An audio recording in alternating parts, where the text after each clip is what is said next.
विचार बताते हैं जिन्हें सुनकर ब्राह्मणवादियों को मिर्ची लगती है। दुनिया के सभी संगठित धर्मों से मुझे सख्त नफरत है। उन देवी देवताओं को नष्ट कर दो जो तुम्हें शूद्र कहें। उन पुराणों और इतिहास को ध्वस्त कर दो जो उस देवता को शक्ति देता हो।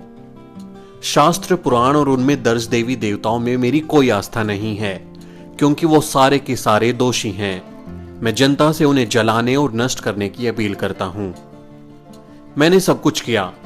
मैंने सभी ब्राह्मण देवी देवताओं की मूर्तियां तोड़ डाली, तस्वीरें भी जला दी। लेकिन अगर फिर भी मेरी सभाओं में मेरे भाषण सुनने के लिए हजारों लोग इकट्ठा होते हैं तो ये साफ है कि स्वाभिमान और बुद्धि का अनुभव होना जनता में जागृति का संदेश है। ब्राह्मण हमें अंधविश्वासी बनाने के लिए तैयार करता है। वो खुद आरामदायक जीवन जी रहा है लेकिन तुम्हें अछूत कहकर निंदा करता है। मैं आपको सावधान करता हूं कि उनका विश्वास मत करो। ब्राह्मणों ने हमें शास्त्रों और पुराणों की सहायता से गुलाम बनाया है। अपनी स्थिति मजबूत करने के लिए उन्होंने मंदिर, ईश्वर और देवी देवताओं की रचना की। सभी मनुष्य समान रूप से पैदा हुए हैं, तो फिर अकेले ब्राह्मण ऊंचा कैसे हो सकता है और बाकी लोग नीच कैसे हो सकते हैं? आप अपनी मेहनत की गाड़ी कमाई क्यों इन मंदिरों में लुटाते हो? क्या कभी ब्राह्मणों ने इन मंदिरों, तालाबों या अन्य परोपकारी संस्थाओं के लिए 1 रुपया भी दान दिया है?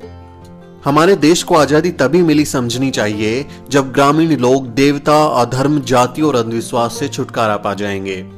आज विदेशी लोग दूसरे ग्रहों पर संदेश और अंतरिक्ष यान भेज रहे हैं और हम ब्राह्मणों द्वारा श्राद्ध में परलोक में बसे अपने पूर्वजों को चावल और खीर भेज रहे हैं। क्या ये बुद्धिमानी है? ईश्वर की सत्ता स्वीकारने में किसी बुद्धिमत्ता की आवश्यकता नहीं पड़ती, लेकिन नास्तिकता के लिए बड़े साहस और दृढ़ विश्वास की जरूरत पड़ती है। ये स्थिति उन्हीं के लिए संभव है जिनके पास तर्क और बुद्धि की शक्ति हो। ब्राह्मणों के पैरों पर क्यों गिरना? क्या ये मंदिर हैं? क्या ये त्योहार हैं? नहीं, ये सब कुछ भी नहीं है। हमें बुद्धिमान व्यक्ति की तरह व्यवहार करना चाहिए। ब्राह्मण देवी देवताओं को देखो। एक देवता तो हाथ में भाला या त्रिशूल उठाकर खड़ा है, दूसरा धनुष बाण, अन्य दूसरे देवी देवता कोई गुर्ज, खंजर, ढाल के साथ हैं। ये सब क्यों है? एक देवता तो अपनी उंगली के ऊपर चारों तरफ चक्कर चलाता रहता है। ये किसको मारने के लिए है? हम आजकल के समय में रह रहे हैं। क्या ये वर्तमान समय इन देवी देवताओं के लिए सही नहीं है?